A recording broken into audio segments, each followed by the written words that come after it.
In the Roman Republic's bustling first century, the grandeur of gladiatorial games captivated the masses, offering a spectacle of life and death.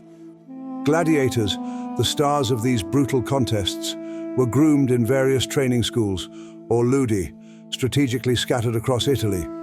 These institutions, such as the one owned by Lentulus Batiatus in Capua, molded prisoners of war and condemned criminals into skilled combatants, destined to vie for survival in the arena. The year 73 BC marked a dramatic turn of events when approximately 200 gladiators from Batiatus's Capuan school hatched a daring plan to break free from their shackles. The plot, however, faced betrayal, leading to a tense confrontation. Undeterred, around 70 courageous individuals seized makeshift weapons, mere kitchen implements like choppers and spits, to forge a path to liberty. In a daring escape, they also laid claim to wagons laden with gladiatorial armaments. With newfound freedom, the fugitive gladiators, in a display of solidarity, elected leaders from their ranks. Two Gauls, Crassus and Oenomaus, alongside Spartacus, emerged as the chosen commanders. The enigmatic Spartacus, shrouded in mystery regarding his origin, either a Thracian auxiliary turned slave or a captive seized by the Roman legions, rose to prominence. The title Thracian might denote the gladiatorial combat style in which he excelled, adding a layer of ambiguity to his nationality. This intrepid band of escaped slaves, having triumphed over a meager force dispatched from Capua, not only secured their freedom, but also acquired military accoutrements from their fallen adversaries and retained their gladiatorial weaponry. The chronology of events post-escape is somewhat obscured in historical accounts. Yet, a consensus exists that the liberated gladiators, in a spree of rebellion, pillaged the vicinity of Capua, swelling their ranks with an influx of fellow slaves. Ultimately, they sought refuge in the formidable terrain of Mount Vesuvius, marking a strategic shift in their struggle for emancipation. Amidst the turmoil of revolt and raids in the affluent vacation region of Campania, drawing the attention of the influential elite in Rome, who considered it more of a crime wave than a full-fledged rebellion, the Roman authorities initially underestimated the gravity of the situation. In response to the escalating unrest, Rome dispatched a military force under the Praetorian authority, led by Gaius Claudius Glaber. The hastily assembled force of 3,000 men, not organized as legions but more akin to a militia, reflected Rome's initial perception of the conflict as more of a raid than a war. Glaber's strategy involved besieging the slaves on Mount Vesuvius, effectively blocking their only known descent route. The plan was to wait patiently, anticipating that starvation would eventually compel the slaves to surrender. Despite the apparent lack of formal military training among Spartacus's forces, they showcased remarkable ingenuity. Making the most of the local materials at their disposal, Spartacus' men ingeniously employed vines and trees from the slopes of Vesuvius to craft ropes and ladders. These improvised tools were then used to rappel down the cliffs on the side of the mountain opposite Glaber's forces. This unexpected move allowed them to navigate around the base of Vesuvius, outflanking Glaber's army and orchestrating a devastating blow that annihilated the besieging Roman forces.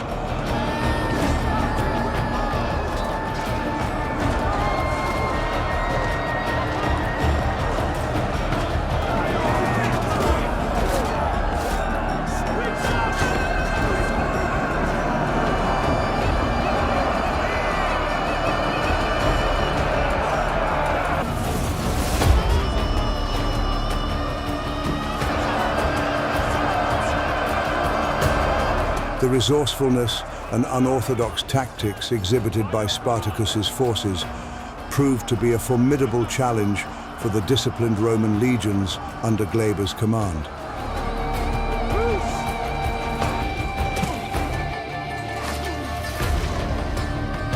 After the stunning victory at Mount Vesuvius, the rebel forces under Spartacus faced a second Roman expedition led by the praetor Publius Varinius.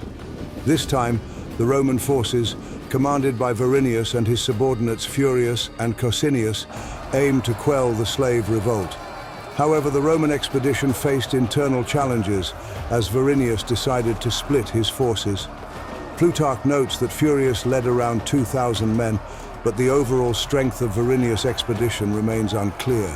Whether the forces were composed of militia or legions is shrouded in historical ambiguity. The result, however, is unequivocal. The Roman forces were defeated by Spartacus's army. Cosinius fell in battle, Verinius narrowly escaped capture, and the rebels seized the military equipment of the defeated armies. These victories bolstered the ranks of the Spartan forces as more slaves rallied to their cause. The allure of freedom and the success of their previous engagements attracted not only slaves, but also many of the herdsmen and shepherds of the region. The rebel army swelled to an impressive 70,000, a formidable force that spent the winter of 73 to 72 BC consolidating their gains. During this period, the rebel slaves focused on training, arming, and equipping their new recruits. Their raiding territory expanded to include the towns of Nola, Nuceria, Thurii, and Metapontum. The victories, however, came at a cost. Enomaus, one of the leaders of the rebellion, was lost, presumably in battle, and his name fades from the annals of history during these events. As the rebels regrouped and strengthened their forces, the Roman authorities faced the escalating threat of Spartacus and his ever-expanding army. The stage was set for the next chapter in this saga, the Battle of Picenum.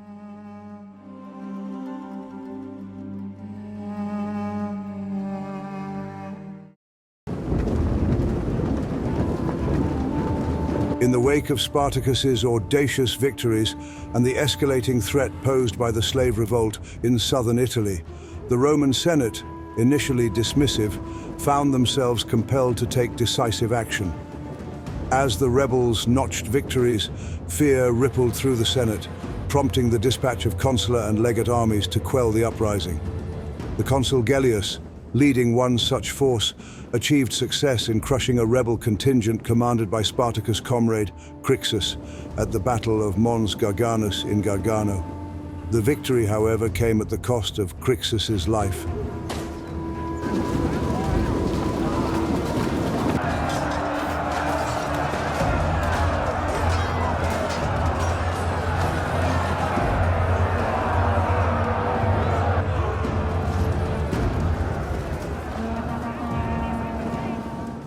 Spartacus, upon learning of his comrade's defeat, orchestrated a grim spectacle, forcing 300 Roman prisoners to engage in gladiatorial combat, a macabre homage to fallen Crixus.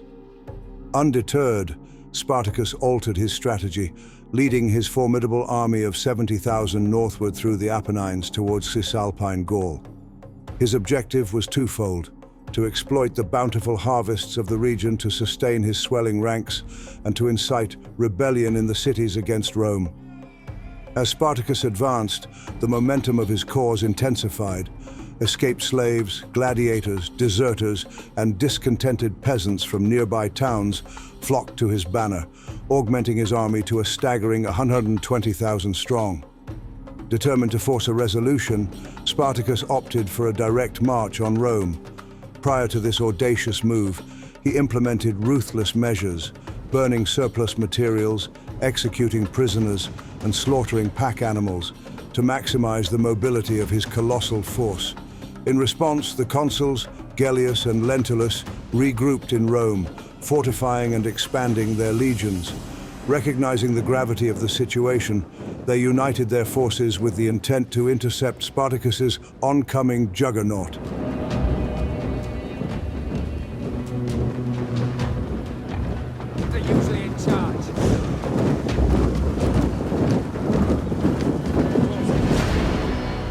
In the intricate dance between Spartacus and the Roman forces, the stage was set in Picenum for a clash that would reverberate through the annals of history.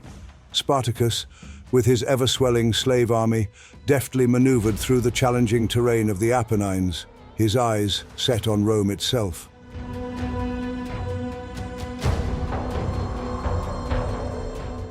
The consular army, under the joint leadership of Gellius and Lentulus, moved decisively to intercept the rebel forces. The convergence of these two formidable powers took place in Picenum, where the fate of Rome hung in the balance.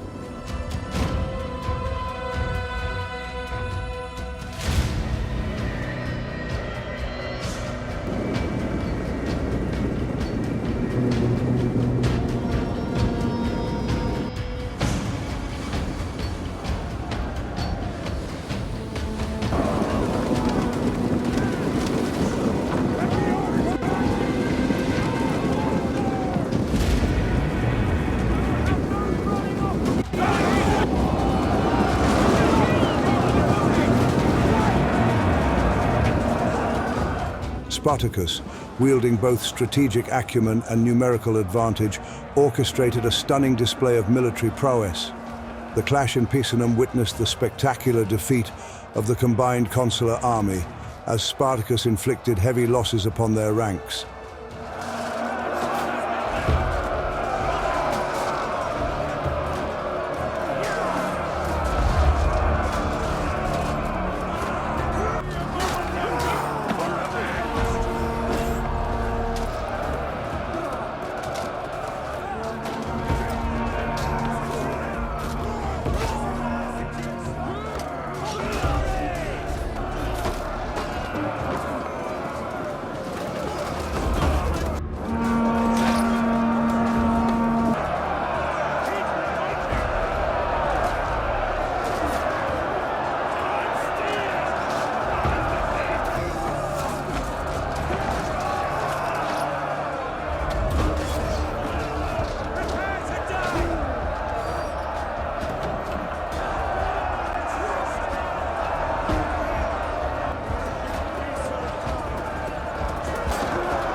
The once confident Roman forces, now in disarray for the second time, retreated hastily to Rome, leaving behind the echoes of their shattered pride.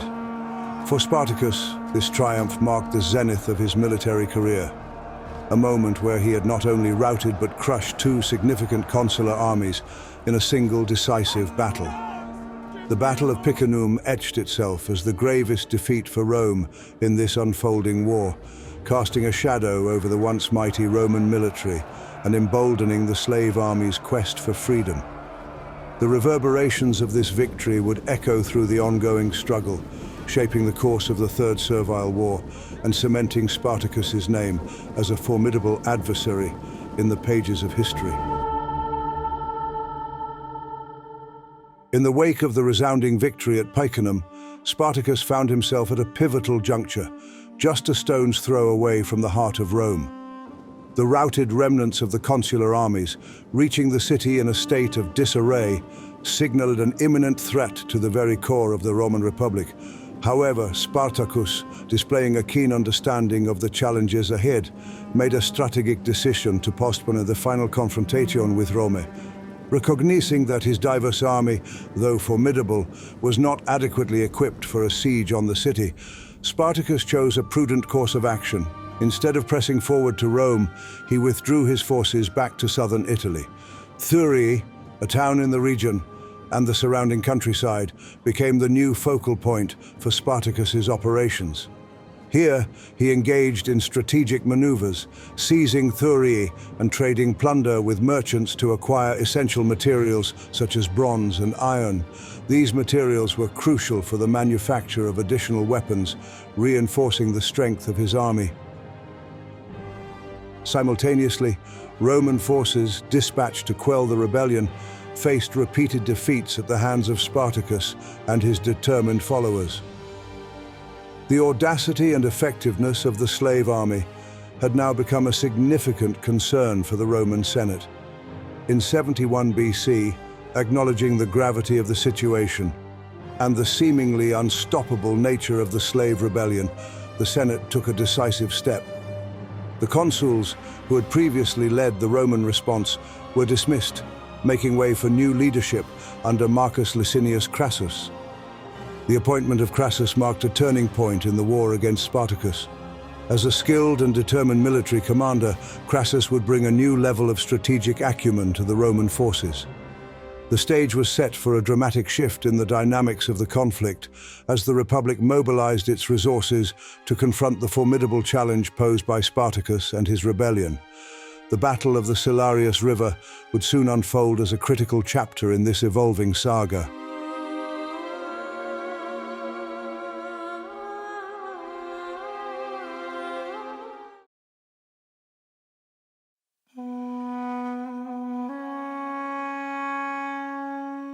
In 71 BC, the Third Servile War reached its decisive moment. Spartacus, who had led the slave rebellion against Rome, had inflicted several defeats on Roman forces, including those at Mount Vesuvius and Picenum. To counter the growing threat, Rome appointed Marcus Licinius Crassus, a wealthy and ambitious aristocrat, to take charge of the campaign. Known for his vast fortune and extensive slave ownership, Crassus had a personal interest in quelling the revolt, as many of the rebelling slaves came from estates like his own. Crassus raised 6 legions from his own resources and was entrusted with what remained of the defeated Roman consular armies. He was determined to avoid the mistakes of previous commanders and placed strong emphasis on organization and discipline. He assigned 2 legions to a subordinate named Mummius, instructing him to avoid direct confrontation with the rebels. However, Mummius disobeyed and engaged Spartacus's forces, only to be defeated in a carefully laid ambush. Furious at this failure, Crassus took drastic measures to restore order within his ranks. He revived the ancient punishment of decimation, where every 10th soldier in a selected cohort was executed by their comrades. The brutal display succeeded in restoring discipline and fear among his troops, making them more resolute in the battles to come. Crassus then began to press Spartacus, winning several engagements and forcing the rebel army south to Bruttium. The Romans built fortifications along the northern boundary of Spartacus's position, effectively trapping him and his forces. With no means of escape, Spartacus devised a plan to cross the narrow strait to Sicily, where he hoped to rally more slaves to his cause and strengthen his army. He reached out to the Cilician pirates, seeking their assistance in transporting his forces. However, after striking a deal, the pirates failed to deliver, leaving Spartacus stranded. It remains uncertain whether they were bribed by Crassus or simply deceived the rebel leader from the start. In the winter of 71 BC, as a final act of desperation, Spartacus tried to negotiate with Crassus, who remained relentless. Eventually, Spartacus saw no other option but to fight the Romans on disadvantageous terms. Against the odds, the rebels managed to break through the Roman lines, allowing them to escape north. However, this victory came at a great cost. Many men died in the engagement, and over 10,000 others, including Gannicus and Castus, were cut down by the Romans. Spartacus made a last-ditch effort to reach his Alpine goal and escape the Roman Republic. But his hopes were crushed long before reaching this goal, as he found himself trapped between 3 Roman armies. Aside from Crassus's legions in full pursuit, Pompey, arguably Rome's most esteemed general, was marching through southern Italy with his veteran legionnaires returning from Iberia. Additionally, the Senate had recalled another general, Marcus Terentius Varro Lucullus, the proconsul of Macedonia, who was stationed in Brundisium with 4 legions of his own. Realizing that he and his followers would soon be dead, Spartacus resolved to fight to the death, following the example of his fallen comrade Crixus. They turned to face Crassus in one final battle, determined to go down fighting and to inflict as much damage as possible on the enemy. Both armies were roughly evenly matched, Spartacus commanding 50,000 remaining fighters and Crassus fielding 40,000, including a few thousand cavalry. Before the battle began, Spartacus dramatically killed his own horse, proclaiming that if he won the day, he would have plenty of other horses to choose from, and if he lost, he would not need one. His point was clear: retreat was not an option. Spartacus would fight to the death. The gladiators charged at the Roman ranks, colliding with a wall of shields and swords.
The battle was long and bloody, with neither side able to make decisive headway.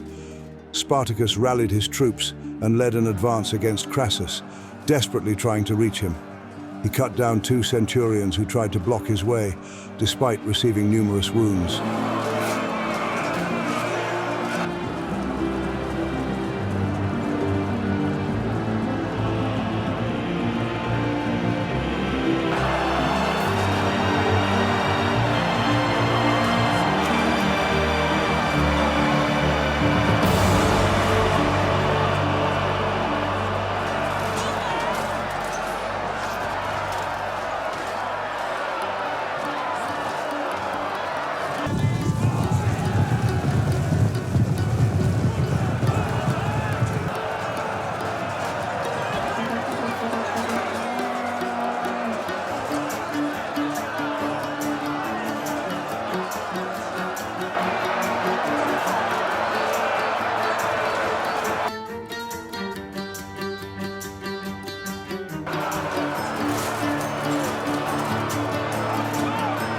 In the midst of the battle, Spartacus was severely wounded in the leg by a javelin, forcing him to get down on his knees.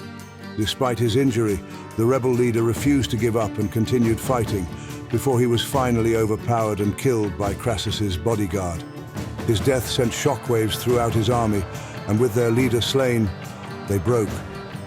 The initial fighting had been brutal, but the battlefield now became a slaughter. By the end, 36,000 former slaves lay dead, compared to just 1,000 Romans. The remnants of Spartacus's army fled to the mountains, but Crassus's men quickly pursued them, capturing 6,000, all of whom he crucified along the Appian Way from Rome to Capua.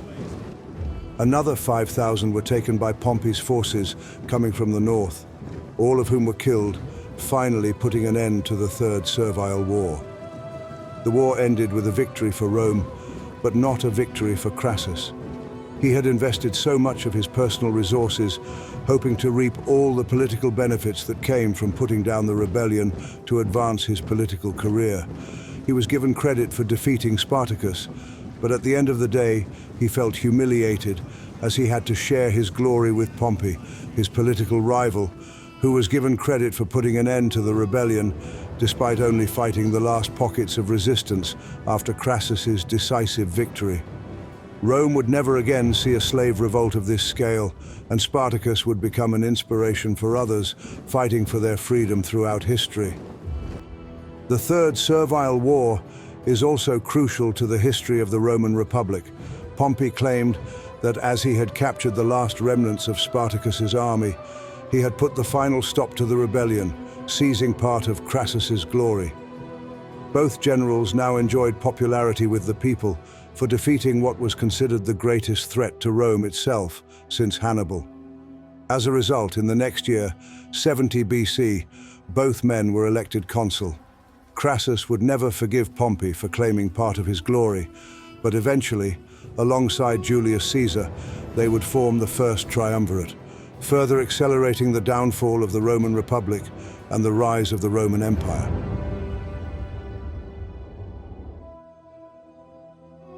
On this channel, we are putting together narrative historical cinematic battles.